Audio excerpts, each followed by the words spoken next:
आगरा में बसपा केंद्रीय कार्यालय का हुआ उद्घाटन। आपको बता दें कि शुक्रवार को आगरा ग्वालियर रोड रोहता नहर के पास बसपा के केंद्रीय कार्यालय का उद्घाटन हुआ, जिसमें मुख्य अतिथि के रूप में पूर्व मंत्री श्याम सुंदर शर्मा मौजूद रहे। इस दौरान उन्होंने भाजपा के 400 पार के दावे पर तंज कसते हुए कहा कि बीजेपी को गिनती नहीं आती है। वहीं बसपा नीति और रीति के साथ चुनाव लड़ रही है, संविधान की रक्षा के लिए चुनाव लड़ रही है। इसके साथ उन्होंने फतेहपुर सीकरी से बसपा प्रत्याशी को मजबूत प्रत्याशी बताते हुए कहा कि भाजपा को शिकस्त खानी पड़ेगी। इस दौरान मीडिया से रूबरू होते हुए बसपा प्रत्याशी रामनिवास शर्मा ने कहा कि उन्हें जनता का भरपूर प्यार मिल रहा है, जनता उन्हें हाथों हाथ ले रही है, वहीं इनसे किनारा कर रही है। एक भाषण में कहा था कि यदि आपने किसी और को जिता दिया, यदि हमें वोट न देकर किसी और की सरकार बना दी, तो इस देश से पाकिस्तान जैसे हालात होंगे। जैसे पाकिस्तान आज वर्ल्ड बैंक के आगे, पूरी दुनिया के आगे कटोरा लेकर खड़ा है। साथियों, खुद मन लगाइए। शर्मा जी, लोकसभा चुनाव बिल्कुल नजदीक है, ऐसे में भाजपा दावा कर रही है कि एक बार फिर से उनका जो 400 पार का नारा है वो सार्थक होगा। ऐसा है, उनके पास या तो गिनती नहीं जानते हैं या गिनती से ज़्यादा और नहीं हो तो हम उन्हें सिखा सकते हैं। ये बात वही भाषण दे सकता है जो इनकी जो है ये देवलोक से उत्पन्न पैदा होके आए हैं। समुद्र के मंथन के बाद जो अमृत निकला था, सारा अमृत पी करके वो बीजेपी वाले बैठे गए, इसलिए वही जिंदा रहेंगे, बाकी कोई मरेगा ही नहीं। प्रदेश में भी 80 की 80 सीटें कह रहे हैं।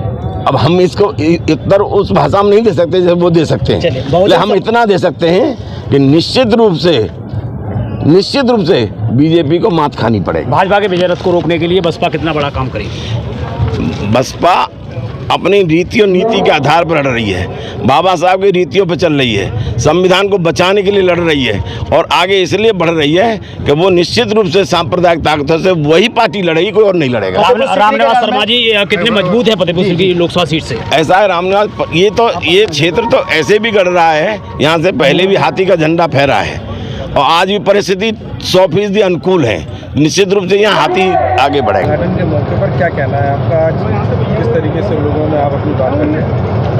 कई क्षेत्र से सामान्य जनता काफ़ी संख्या में लोग आए और मेरा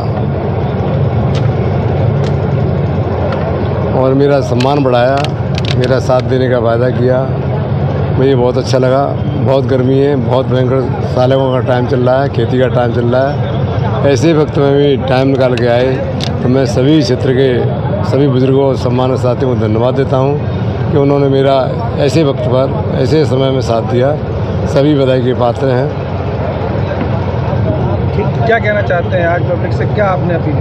नहीं, अपील मैंने तो केवल वोट की अपील की और आपके हक दूर में शामिल होने का वादा किया और मैंने ये भी कहा कि मैं आपके बीच में पैदा हुआ हूँ, मैं भी एक किसान का बेटा हूँ, आपकी तरह ही आपके बीच में से निकला हूँ और आप जैसा ही काम करूँगा सांसद बनने के बाद आपको शिकायत नहीं मिलेगी। आप लगातार जनसंपर्क कर रहे हैं तो किस तरह से दिख रहा है आपको? नहीं, काफ़ी मुझे अच्छा लग रहा है। जनता का अपार समर्थन मिल रहा है।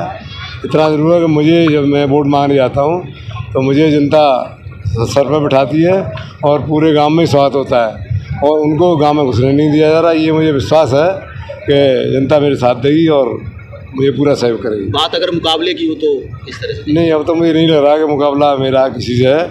चुनाव मेरी जीत लगभग निश्चित है।